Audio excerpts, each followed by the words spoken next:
Jinma Rides, or Golden Horse, is known for being a controversial ride supplier based out of China. They've been caught up in controversies like being temporarily banned from IAAPA for blatant intellectual property theft, being caught taking up-close photos of competitors' rides at trade shows, and potentially even making rides illegally in the past. I've covered all of these things and more in my past videos on the company, but despite all their flaws, Jinma Rides remains one of the largest ride manufacturers by revenue in the world, and with that, their company is ever evolving. Today we'll be taking a look back at Jinma Rides to see what has changed over the last year and what's on the horizon. Jinma Rides can be somewhat hard to research as they're more particular than most Chinese manufacturers about the face that they give off. This is likely due to their attempts and success selling to markets outside of China. This means that they have several websites. One is jinmarides.com, which is their non-Chinese website for sales and marketing, advertising the company as a wholesale ride supplier. Their next site is that of their European spin-off, Noble Rides. Noble Rides claims to create unique, Swiss-designed rides, and their website is noblerides.ch. Very sneaky. Yes, I know this is actually the domain for Switzerland. Finally, there is their main Chinese site, jinmabrand.com.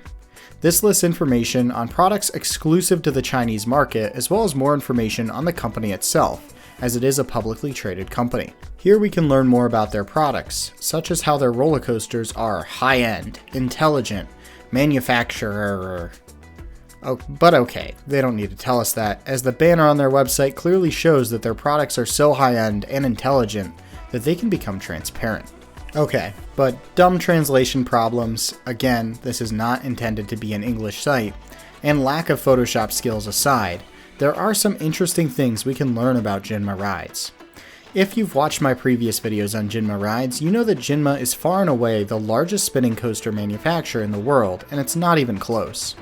Jinma continues to expand on this with their latest coaster model, the new LSM Launch Spinning Coaster. This coaster uses two 3-car spinning coaster trains along with a family coaster style layout with LSM launches throughout. Currently only one has been installed and it's located at Happy Valley, Shenzhen. The ride seems to be a hit and continues to expand on LSM technology, which has been a big focus of Jinma as of late. Last year, they debuted a different spinning coaster design made for small parks and family entertainment centers using a swing launch. The first of these rides was installed at Sega Joypolis in Guangzhou. This model has proven successful and is now posted on their international site. Jinma, like many Chinese companies, likes to pilot new ideas with projects inside of China before releasing them to the rest of the world. In my last video, I mentioned how Jinma recently had a big break into the international market by having the chance to complete a project for Universal Parks and Resorts for Universal Beijing. This allowed them to show the rest of the world that they're not just another Chinese ride manufacturer, but instead a quality company capable of producing rides people want for more than just their competitive pricing. In 2025, they worked with Universal once again, this time outside of China, with the debut of Illumination's Minion Land at Universal Studios Singapore, with rides provided by Jinma. This continues to showcase to the world that Jinma can be a viable option for any operator. Ultimately, if their rides can work for Universal, why couldn't they work for anyone else? Jinma Rides also continues to push their rides to markets outside of China. In late 2024 and early 2025, they were able to debut 11 new rides in Vietnam. Many countries in Southeast Asia are currently seeing a massive boom in their tourism and leisure markets, and Jinma seems poised to benefit from this, with a large amount of their focus outside of China being on these markets. This is also an easier market for them, as there's more tolerance for the kinds of rides that Jinma has classically produced. Think of rides like your classic Chinese SLC and jet coasters. These types of rides don't stand a chance in the West, but are in demand in most of Southeast Asia. Of course, any discussion of a Chinese company in 2025 would not be complete without discussing tariffs. While I won't be discussing politics here, as that's not the point, there's no doubt that tariffs, or the threat of tariffs, have affected Jinma's business in Western markets, along with many other factors. In my last video on Jinma, I mentioned that they had a project lined up for the new Oasis at Lakeport Amusement Park, a new park opening in Missouri later this year. The original plans included supplying 2 roller coasters, with one of them being their large LSM launched coaster model. Those plans have seemingly fallen through, with a new manufacturer slated to provide the roller coasters for the park. That being said, it's not all doom and gloom for Noble Rides / Jinma in the West. In 2023, Noble Rides reported to Carnival Warehouse that they had received several orders for new rides slated for 2025 openings. I reached out to Noble Rides about this and received the following response. Quote, "We are currently working on the Oasis at Lakeport project in Missouri, delivering 4 attractions: Ferris wheel, Frisbee, Wave Swinger, and Pirate Ship. No roller coaster yet to the USA. We are delivering a big portable roller coaster to Germany at the end of this year." End quote. Undoubtedly, all eyes will be on these rides in the West, as if they are a success, they will pave the way for more Jinma manufactured attractions in this part of the world. It's unclear what the traveling coaster in Germany will be, but Noble Rides does have a few interesting concepts on their website, and if this is their largest model, it will likely be a standout ride on the fair circuit. I'm excited to see how these rides perform. Moving on to some other things that are new at Jinma, it's no secret that the amusement industry loves family attractions right now, and Jinma Rides is capitalizing on that with their newest trio of flat rides. These include the Robot Armor, the Spider Armor, and the Lobster Armor.